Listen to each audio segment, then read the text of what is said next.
What's up mga ka-GP? So for today's video mga ka-GP, no? Ito po yung mga araw na pinaka-the best natin dito mga ka-GP. Samahan nyo naman kami sa paghatid na 1,000 chinilas, bigas at pack-lunch mga ka-GP. Pero bago muna mga ka-GP, no? Shoutout ko muna yung mga kapatid natin kasama dito mga ka-GP. Brother Jomar. Shoutout naman din sa isang vlogger na sa likod ko mga ka-GP. Boy Kulot mga ka-GP. Medyo malayo pa yung nalakbay natin mga ka-GP, no? Gutom-gutom na po ang lahat mga ka-GP.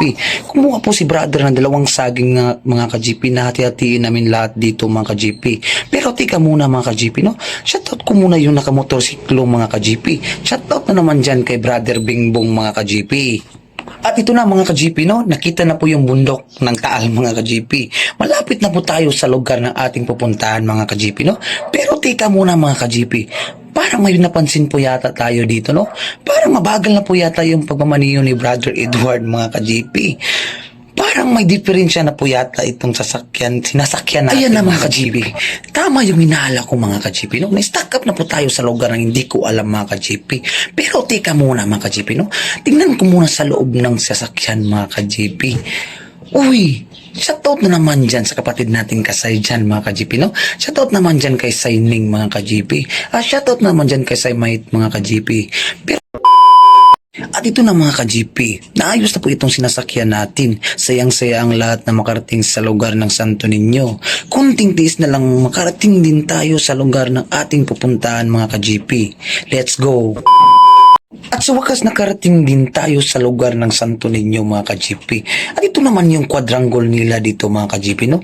Napakaganda itong lugar dito sa Santo Niño mga ka-GP. Pero higit sa lahat, at salamat po Ama sa pag-guide nyo dito sa lugar na to mga ka-GP. Pero teka muna, shoutout ko muna sa isang kabrad ko dito na si Michiko Biatloris mga ka-GP. Shoutout naman dyan kay brother At ito naman yung pinaka-the best ever ng buhay ko mga ka-GP, no? Gumagawa po kami ng isang malaking logo ng EKP mga ka-GP gamit po ang 1,000 chinilas, no? Kita nyo mga ka-GP. Nagtulungan po kami lahat dito mga ka-GP na may simbolo itong malaking logo na to ng kapatiran natin mga ka-GP, no? Bandera ng mga dragon, Luzon, Visayas, Mindanao, eto na ngayon. Born and live I die, don't quit my brother. Maaasahan mo ako sa oras yan forever. Eto ang kapatiran ng mga dragon, ngayong epektibo patayos pagkasuli. Sabay nating isisigaw. Long live.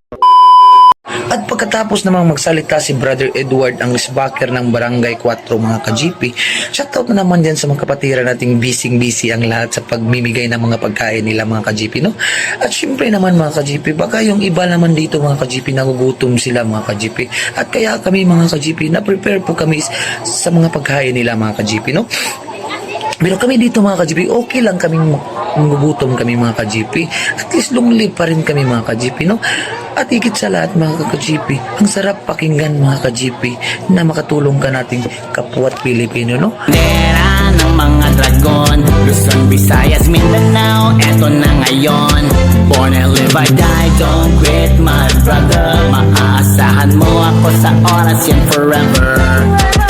Eto ang kapatiran ng mga dragon, ngayong epektibo